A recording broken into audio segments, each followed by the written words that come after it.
Konami, a company spanning decades with such prolific intellectual properties as Castlevania, Metal Gear, Contra, and Silent Hill.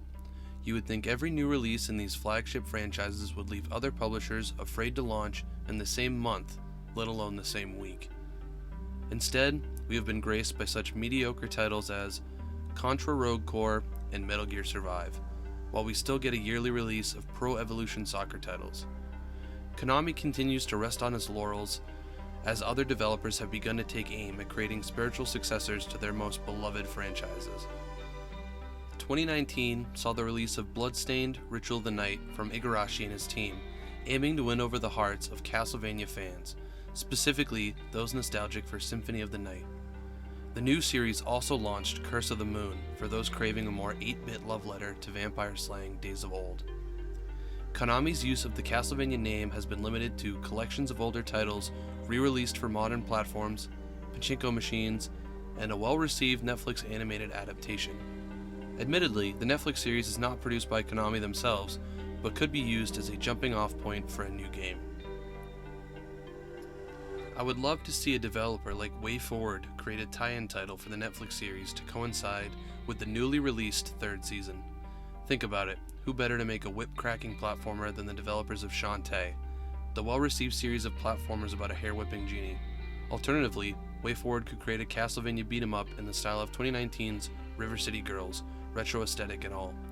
If Konami isn't interested in in-house development for a Castlevania title, why not contract out a smaller indie dev to make a smaller-sized, affordable download title to sit alongside an already popular Netflix streaming series? Let's talk Silent Hill. One of the most prolific names in the survival horror genre is, or more realistically was, Silent Hill. If Resident Evil is the pioneer of survival horror, then Silent Hill would be the next to summit that same blood-soaked peak. I would argue Konami's safest move would be to emulate Capcom and their Resident Evil 2 and 3 remakes, and go back and revisit the first Silent Hill title. Both Capcom and Konami have made failed entries in their premier horror franchises, but Capcom has come back with a vengeance, bringing us the fantastic Resident Evil 7 and Resident Evil 2 remake. A trip back to 1999's Silent Hill, totally recreated beat for beat, might be enough to show Capcom that they have some serious competition, and show the fans that the series still has some life left in it. Konami has been silent on the topic of a new entry since the very public separation between Konami and Hideo Kojima, and the Silent Hills project's swift cancellation. I wouldn't be surprised if Kojima was cooking up his own horror title potentially for the PlayStation 5.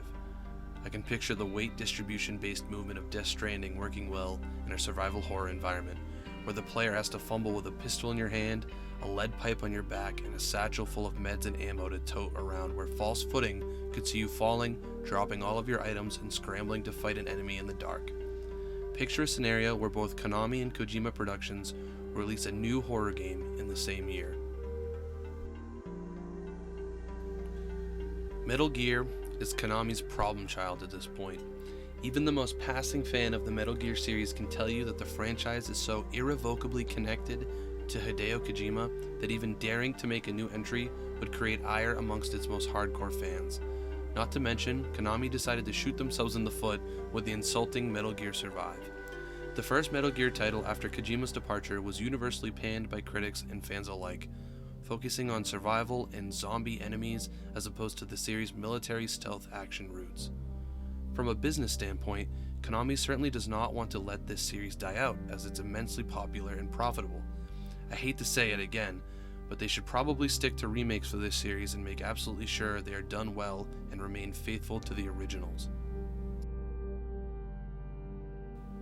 I know I've mentioned utilizing remakes already, but overall I would say Konami is in recovery mode, and by that I mean they need to garner as much goodwill as possible with fans to try and rectify past mistakes.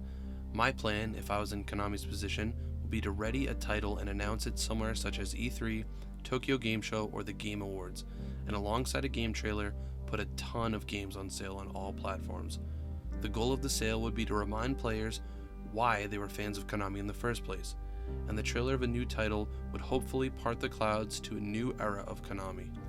I think this new game should be a Silent Hill remake and would release within at least 6 to 12 months after initial announcement, followed up by a budget Castlevania animated series tie-in title, hopefully to coincide with a 4th season. A pipe dream of mine would be to see Konami work to create a new Team Silent to remake the original Silent Hill.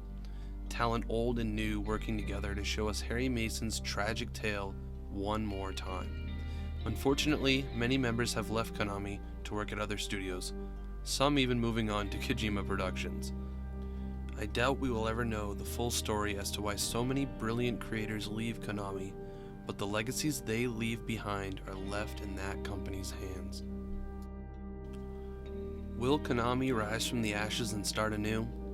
Will they continue down the same path of mediocrity? Maybe they'll shell out these licenses to the likes of Sony and Nintendo.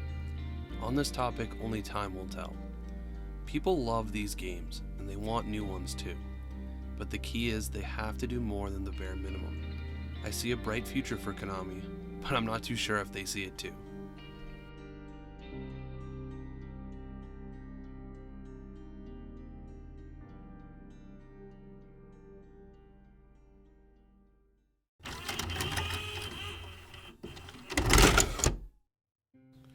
Hey everyone, thanks so much for sticking around this long in the video.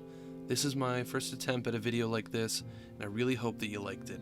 I greatly appreciate any and all critique in the comments, whether it be my editing, my script, whatever you think needs improving. Also, make sure to let me know what you think about Konami, where they stand right now, and where you think they might be heading.